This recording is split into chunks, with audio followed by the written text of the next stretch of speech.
что есть сейчас у нас, за каждый наш счастливый час.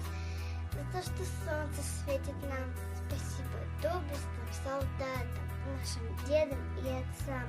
Недаром сегодня салюты звучат в честь наших отцов, в честь наших солдат.